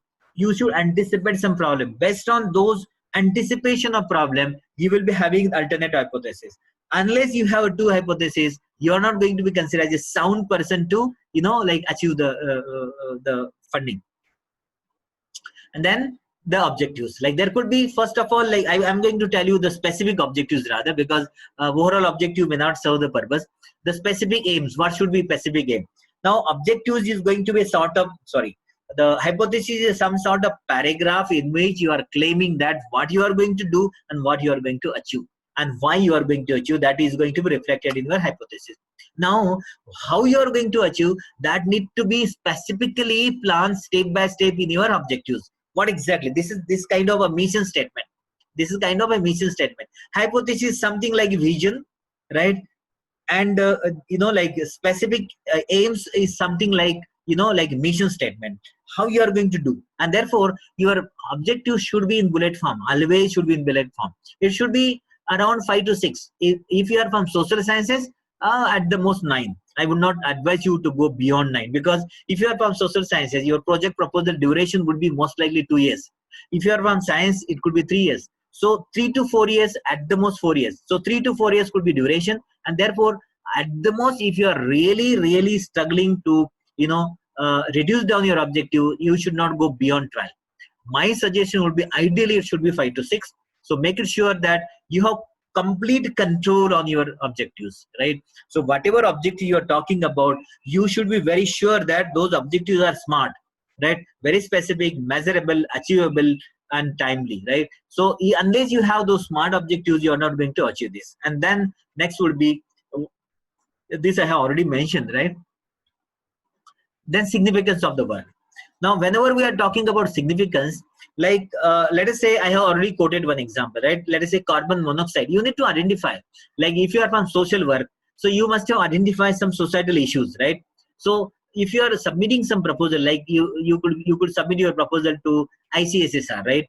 So if you are submitting your proposal to ICSSR, and then if you identified some very prominent issue in the society, right? And then you have to mention it in significance. Whatever outcome I have, you must have mentioned in hypothesis that you are going to achieve this. So that outcome can be utilized to tackle this problem. And this is how the significance and impact of this investigation is going to be. So you should be able to, correlate your outcome with that of the societal issue. If you somehow could manage this significance, it will be easier for you to write the significance. And then methodology, right? Methodology, like it should be one-to-one correspondence. If you are really having 6 points in math objectives, there should be 6 points in methodology. What is methodology? Methodology is what kind of methods, what kind of techniques you will be using to achieve your objectives, right? And therefore you should be in bullet form. There should not be paragraph, right? There are many people I have seen, they are using paragraph after paragraph. For one methodology, they are giving paragraph. Let me tell you, my friend, as it is mentioned by the keynote speaker, he mentioned that you can justify. Yes, little bit justification can be given. But if you are giving 2-3 pages, 1 page justification, it doesn't make any sense. Okay, justification could be maybe 1 or 2 sentences. For each and every methodology, 1 or 2 sentence justification can be given, but don't give very historical, like whatever method you are, you may go ahead and give the historical importance of that method and how that method is going to be useful. No, not at all. Just briefly you can state how that method is going to be very, very important for achieving your goal. So this is how it is to be illustrated, right? And the next is work plan and schedule. As far as work planning schedule is concerned, here, like this section is going to be very critical. Let me tell you, my friend, whatever objectives you have written, whatever methodology you have given, now you have to give you in tabular form. You can see here. So let us say you have got 12 objectives. So there should be 12 objectives and then timeline for each and every objectives. That is why I said, if you are having 6 objectives, then significantly you will be able to work 6 months for each objective. Like 1 year, 2 objectives, 3 years, 6 objectives. Wonderful. At the most, like 3 months, 3 months for 1 objective. It means there could be 4 objectives in a year, 8 in a 2 years, and 12 in a 3 years. That is why I said at the most 12 objectives. So this is how you have to write in work plan and schedule. Then budget. As far as budget is concerned, you can see, you can read in meantime good and what is to be there and what is not to be there. Good means do's and reject means don'ts, right? These are do's and don'ts. So you can see here, whenever you are talking about budget, let me tell you, my friend, there should be consistency of your budget section with that of methodology and objectives. Because whatever you want to do, you must have noticed, you must have mentioned in objectives, and how you would like to do it, you must have mentioned in your methodology. Let us say you are referring some method, some techniques which you want to buy, right? That equipment you want to buy. So it means that whatever technique, whatever method you have mentioned, whatever equipment which is needed to be utilized, needed to be required to use that methodology, that most likely you will be asking money for that equipment, right? So there should be this kind of correlations of your budget section with that of your objectives and methodology. Many times principal investigator, they are doing something in methodology, they want to do something else, and they want to ask something else in the budgetary session, and that is why they are missing the trend. Moreover, as far as operating grants are concerned, you may be having many operating grants with you, so there should be zero overlap. I mean, many means like if you are having earlier project with you, right? So you should go ahead and mention that you have zero overlap. Zero overlap, what I mean to say? Let us say you have procured some infrastructure through earlier project. Don't ask same infrastructure, right? Don't bluff nowadays everything is online. Let me tell you, my friend, you never know. Whatever project you must have completed, whenever you will be going for presentation, the expert must be having the details of that, right? They must be knowing that what you have purchased in earlier project. They may ask you, okay, gentlemen, you tell me whether you have procured from earlier project. If you are saying no, and if you have already purchased that, then it means you've gone. You're gone. You are all you are no more than your project is going to be rejected straight away. Ethical consideration. Because whenever we are talking about ethical consideration, particularly like whenever you are working in group, right, there might be some conflict of interest that you need to be very careful about, right? So let us say you have got one sponsor, right? Some sponsor, and he is having very much concern that before you publish data, you need to consult me, right? So let us see, like you should have, if you are having that kind of conflict of interest, that should be resolved right before the submission of paper, right? Submission of project, or you can write the declaration. You can give the declaration as well. Acknowledgement of funding. Let us say you got some preliminary data right? That preliminary data you are proposing in this proposal, and you could propose, you could got the preliminary data based on the funding you have received from some earlier funding agency. So please mention that we got some funding from this and this funding agency. As a result of that, we have procured this infrastructure, and based on that, we did some preliminary work, and this is the data generated from that, right? So this kind of ethical consideration you need to mention. And then ethical science, like if you are from health sciences, there might be some clinical trials related declaration that you need to be very careful about. You may have a review board. You may need to have approval of review board before you go for the submission. That kind of approval you need to submit along with the submission. Outcomes and outcome results and beneficiary. You need to project here what you are going to achieve. And let me tell you, my friend, again, outcome should not be in paragraph form. It should be very specifically, because outcome should be measurable, right? You should not be very vague that, okay, we are going to solve this and this problem. No, this kind of output is not at all possible. You need to mention what you are going to achieve very specifically, what you are going to achieve in terms of numbers. Let us say in social science, in science, let me go to example of sciences. Let us say we are talking about sensor.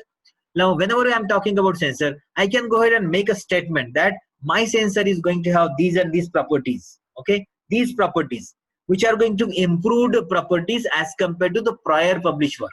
So these are very specifically I mentioned.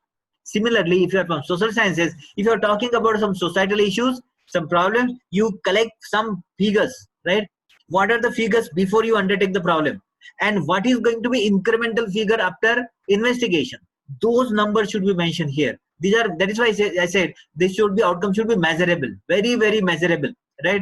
And then beneficiaries. Who are going to beneficiaries, right? You need to explore, like, whatever output you are going to have, whatever outcome you are going to have, which society, which cross section of the society is going to be benefited, right? That exploration need to be done here. If you could do this, you see, if you are able to put everything in your project, that what you are going to do, how you are going to do, what you are going to achieve, and then what are the measurable outcome you are going to have, and how these outcomes are going to be useful for the society. If you are having this kind of consistency in your proposal, who is going to stop you, my friend? Nobody is going to stop you. You are going to be on winning side only. Then last is, next is bibliography, like whatever references, because this is going to be very important. The reviewer is going to see like which references you are referred, right? Which journal paper you are referred for doing referencing, right? So all those references need to be mentioned very clearly. And it shows like whatever additional data, like in support of this, like if you have collected some data, review data, and if you want to submit it in support, that can be mentioned in annexures that can be given. And then referees, like again, reviewer may ask you, the funding agency will ask you, who will be your reviewers, right? So don't choose the reviewer from your field of research. Don't choose. These are some of the choose referees in your field of research. Choose scientists, a colleague that will be objective but not too critical, right? What you should not do, not choose your close collaborator, because sometimes what happens, we always get tempted to, like somebody is my collaborator and I will be tempted to give his name as a collaborator, referee. Let me tell you, my friend, because through your publication, review, a funding agency will come to know that who is your collaborator, right? And then your proposal will not going to go to your collaborator. Rather, what you should do, you should identify someone who will be related to your field, who will be that like very logical person, who will be very cooperative person, and that kind of referee should be given. Do not choose competitor, because he is going to be very harsh on you. Do not choose a top scientist in your field, since they will not be responding or will be too critical. Sometimes what happens, we do this mistake, like we always identify very top scientists, and we believe that if I include name of these very good scientists, director of a national laboratory, then it is going to be, I will be able to impress the reviewer. No, it's not going to be like that, because unfortunately, if your proposal goes to him, he will be very busy. He will not be able to find time to assess your proposal, or he will be too critical, right? And don't do that. Then co-applicant, your co-investigator. This could be strength if you are junior investigator with your limited track record. Like for example, if you are junior investigator, and if your senior, senior colleague is your co-investigator, it is going to be good for you, right? Because he has got wonderful biodata and is going to be useful for you. If the investigator lacks specific skill, co-applicant can bring the skill. This is going to be wonderful, right? For example, Let us say you are doing some social, you are from social work, right? And then you have identified one problem of the society, and you have collected the data. You are good in collection, but you are not going to be good in statistical technique. You want to use some statistical technique to interpret the data. And then one person from department of statistics, you identify one person. He could be from other institution as well. He need not be from the same institution, right? He could be from other institution. So you have identified him. So it means what? You have some, you lack some specific skill as far as the interpretation of your data by some statistical methods, and you identified one co-applicant, co-investigator. He has that skill, so it is going to be wonderful, wonderful marriage. So this kind of collaboration, if you are having, this is going to be wonderful. It is a weakness to add a co-applicant if they just give a reagent. Co-applicants will do most of the project in their laboratory. Like sometimes what happens, like you are having co-investigator, and the most of the work is being done in the co-investigator laboratory, and you are maybe 80%, 20% you are doing. I mean, you are not going to get the proposal, right? So these are do's and these are don'ts. Then applicant CV. Let me tell you, my friend, list all awards, specially awards directly related to your research. Like sometimes what happens, we get many national, international awards, like very substandard international awards, right? Don't include those awards, right? Very, very, like whenever you are being awarded by either national, international universities, state government agencies, very reputed organization, then only you should include, and those awards should be related to your field only, right? General thought: reviewers may not be expert in your field of research. Make the proposal accessible to them, right? This is very important. Like whenever we are talking about reviewers, reviewer may not be having expertise in your area. So whenever you are drafting proposal, make it as simple as you can, so that it will be easier for him to understand. So get your research proposal read by your colleague or someone in your area of research. They find they may find problems which reviewer will find, right? And therefore, before you submit, once you draft it, show it to your colleague, show it to your senior or junior colleague, ask him to go through meticulously, ask him to identify the issues, so that he will be able to tell you the problem. Now quickly I'm going through the major research project of UGC, and then I will stop. In fact, I have discussed all those aspects, but I will not be happy if I don't discuss any one of, because I have in my presentation I have included format for UGC, DST, and ICSR, but it is already 1:25. I won't be able to cover all those three, right? So I will cover only UGC, and rest of the thing during interaction session you can ask me. Now, as far as UGC is concerned, unfortunately UGC almost stopped funding nowadays. I don't know when they are going to resume for conventional project, but earlier this was the major target. Like they used to fund in case of major research project for science and engineering, pharmacy, medical science, and architecture 20 lakhs. And for all others, 15 lakhs was the limit. Online, they used to ask online proposal. 31st July used to be last date. And as far as the minor research project is concerned, either you can have the minor research project through your university through NSN grant, or you can apply to the regional center of UGC, right? Now this is the format of UGC major research project. Broad subject. I told you about the broad subject. Like this I have not explained. Let me tell you. Broad subject. Let us say you are from like physics, right, or social sciences. Okay, so you can write broad subject social work. But what is the area of specialization? You can mention which topic, the topic of specialization that you can mention here, right? So this specialization could be different from your MA, MSc specialization. This has nothing to do with MSc specialization, your PG specialization. This specialization related to the topic of your investigation, right? So that need to mention. Duration, it could be 3 years on an average for UGC. This is details of your PI, details of co-PI. Then the data of superannuation, because this is for retired teachers, because UGC used to provide money for even superannuated teachers as well. And then name of the institution where the project is going to be undertaken, name of department, name of university, then whether you belongs to the 2F and 12B. But let me tell you, my friend, even if you are not belonging to 2F and 12B institution, still for as far as individual project is concerned, UGC can provide you the funding. For infrastructural, they need 2F and 12B. But apart from UGC, ICSSR, then DST, DBT, all other funding agency, they don't ask you whether you are 2F or 12B, right? The next is teaching and research experience. You can mention a teaching experience, research experience, year of award of degree, title of PhD thesis, and publication. In publication, you can have the paper accepted, communicated, okay. Similarly, books accepted and communicated. And then part B, origin of research problem, we have already discussed. Interdisciplinary relevance, right? This is very important. How? That is why if your co-investigator is from allied subject, as I mentioned earlier, that you are from social work and you have chosen one co-investigator from the statistics, right? So you will be having interdisciplinary relevance of your topic. So that kind of relevance. So if you really want to have the interdisciplinary relevance, it is better to have co-investigator from different disciplines. Then review of research and development, international status, as I mentioned earlier, international review, national review, significance. I mentioned earlier. Significance means what? Whatever outcome you are going to have, how that outcome is going to be useful for the some societal issues which you have already identified.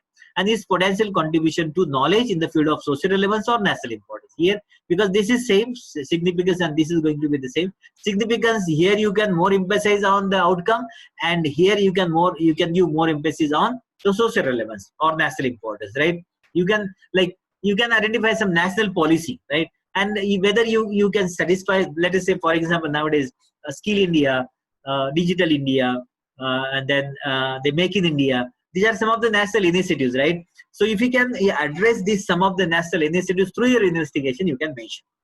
Then objectives I already mentioned, methodology I already mentioned, year-wise plan.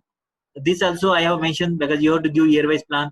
Details of collaboration, because here you have to give all the details of collaboration, because if you really have, sometimes what happens, you are asking let us say 20 lakhs and you need 50, some equipment which you will not be able to procure within 20 lakhs. For that purpose you need collaboration, right? So you need to mention that okay, I am having collaboration with this and this institution, right? And I'm going to use that facility. So that need to be mentioned. And then financial assistance, here personal research personnel, hiring services, fieldwork and travels, chemical glasswares, contingency, honorarium to the retired teacher if it is retired, books and journal, equipment. And thumb rule is, let me tell you my friend, thumb rule is the around 60 to 70% funding should be for equipment. 60 to 70%, because otherwise what will happen, they will be easily, because don't ask too much for field work, don't ask too much for hiring services, because they will be reducing your money. Because like if you're asking equipment, like let us say 10, out of 10 lakh 6 lakh you are asking for equipment, so 6 lakhs is going to fix for you. So whatever reduction they will be doing, they will be doing reduction in 4 lakhs only. So you will be having 1 or 2 lakhs only, you will be end up with somewhere 8 to 9 lakhs. Okay, so this strategy you need to adopt. And then whether teacher has received support, if you have received support from other funding agency earlier, then you need to give the details of that. What was the title? Okay, what was the funding agency, sanction number, what you have achieved. If you are not able to achieve the objectives, then what are the constraints that you need to mention. Okay, and then details of the project scheme completed and ongoing. This was like this is related to only UGC, and because this was UGC format, and this is related to all ongoing and completed project. And this is last point, any other information which the investigator may like to give in support of this proposal. Like for example 1 to 13, you have something which you were not able to reflect in 1 to 13 serial number, right? Then you want that should be included, and you believe that is going to be useful for assessment of your project, then you can go ahead and mention, but this should not be a lengthy 1 or 2 paragraph at the most. And then this is certification, you can sign and get it submitted. Okay, quickly I will be going through the DST. I'm not going to spend time. You can see DST, this is the format of DST EMR project. This is my proposal because I have submitted already one proposal recently in the month of May. I thought I should show you that proposal itself. So then in DST, what they are asking, project summary, I told you, right? In project summary, what you have to write, what you will be doing, how you will be doing, and what you will be achieving. Objectives, it should be very in bullet form. Smart objectives, specific, measurable, achievable, realistic, and time bound. Then expected outcome. I mentioned earlier, it should be in bullet form, right? And then any other relevant information if you want to do, you can mention. Suitability of proposed work, in major national initiatives like I mentioned earlier, Swachh Bharat, Smart Cities, Make in India, Digital India. If your proposal is suitable to one of these Government of India initiative, you can mention. Then theme of the project work, proposed work, you can mention the theme. Of course, this need to be check with the funding agency targeted areas. Then international research collaborator, because DST is asking if you are having international project collaborator, you can mention. And then details of co-PI, other technical details like project titles, we know how to write, the name of the PI, co-PI, and then origin of the proposal we have already discussed, review of status and research and development, international status, national status. If you see, if you look at the format, only format is different, but whatever aspect we have discussed, it is being reflected. Importance of the proposed project we have discussed. If the project is location specific, basis for the selection of location highlight. So if it is location specific, it means like, for example, you have identified some problem pertaining to Aurangabad district or pertaining to Wardha district, right? Very specific problem. This is location specific problem we can mention. Then work plan, methodology, time schedule, activities giving milestone, and DST is also expecting giving bar diagram. Bar diagram means it is like a diagrammatic representation of your schedule. Then suggested plan of action of utilization result. Utilization of research outcome expected from the project, like whatever research result you are going to get, how you are going to utilize that. The environmental impact, like if whatever you are doing, if you are, does it have any environmental impact? If it is there, how you are going to do the risk analysis. Then your own expertise, because that need to be very specifically given. What kind of expertise you have to address this? List of projects submitted and implemented till that point. List of facilities being extended by the parent institution. Like apart from this, apart from your own laboratory, what kind of facilities your parent institution extending to you. Then this is budgetary section. You can see manpower, consumable, travel, equipment, contingency. The manpower, you know, like consumable, you know, like whatever the money you want for the non-recurring items that can be kept in consumable. You need to bring some money. You need to ask some money for travel also. You can see out of 80 lakhs, like 40, almost 40 lakhs we were expecting for the equipment. Because since I'm having huge infrastructure with me, I was not expecting much budget for infrastructure. Therefore, we were expecting only 50%. And then this is the details of that. Manpower year-wise, consumable year-wise, travel year-wise, equipment year-wise, contingency year-wise, other cost year-wise, and then justification. For each and everything you have to justify. Project fellow, why? Research associate, why? How much money you want? Consumable, why consumable? Travel, why do you need travel? Then equipment, these are the like justification for equipment. Contingency, like why do you need contingency? And overhead budget we didn't ask. Then biodata of PI, co-PI, this is very important. You give a detailed biodata, all those details. It may be 20, 30, 40 pages long, don't worry. Then endorsement for your institution and certificate from investigator. If you go through the ICSSR, like by and large, it is going to be same. You can see aim, conceptual framework, research question, review of literature, scope of methodology, relevance, tentative chapterization, theme, estimated budget, bibliography, and the duration and value, budget. By and large, is same, right? It is by and large the same. Remuneration, this is the honorarium, okay? And then selection of what kind of procedure you will be adopting for selection. Okay, now this is a list of Indian research agencies: UGC, Ministry of Science and Technology. You have got DST, ACRB, DBT, AICT, CSIR, BRNS, DRDO. Funding scheme of Ministry of Environmental and Forest, Food Processing Ministry, Ministry of Electronics and Information, Ministry of Agriculture and Research, Indian Council of Medical Research. And these are the international funding agency, list of funding. There are many international funding agencies also. Apart from third world Academy of Sciences, you have American Academy in Rome, Association of Commonwealth University, there are many. Okay, Fulbright Commission, there are many, right? I'm going to quickly tell you what kind of opportunities you will be having. Like once you have these credentials, let us say you are a very genuine person, hardworking person, working in this area since last 5-10 years. You have got lot of credential with you. Now you can capitalize on, right? What kind of avenues you are going to have. There are, let me tell you, my friend, I have mentioned only few opportunities, but you have n number of options available. Like one of that is Fulbright Nehru Fellowship. Now, Fulbright Nehru Fellowship is available for each different section, right? This is for master student 1 to 2 years. This is for doctoral student for 6 months to 9 months. This is for academics and professional excellence. This is where for teachers. This is for teachers for 4 to 6 months. Like you can go ahead and submit proposal, but for that purpose, you need to identify one collaborator from university, from US, and then they should allow you to do the teaching in their institution or research in their institution. They should have consent. You should have consent letter from him, and then you can go ahead and submit the proposal to Fulbright agency. This is postdoctoral research fellowship, 8 to 24 months. Then Fulbright Nehru International this is for administrator. For administrator, it is only 2 weeks, right? For principal, you can go.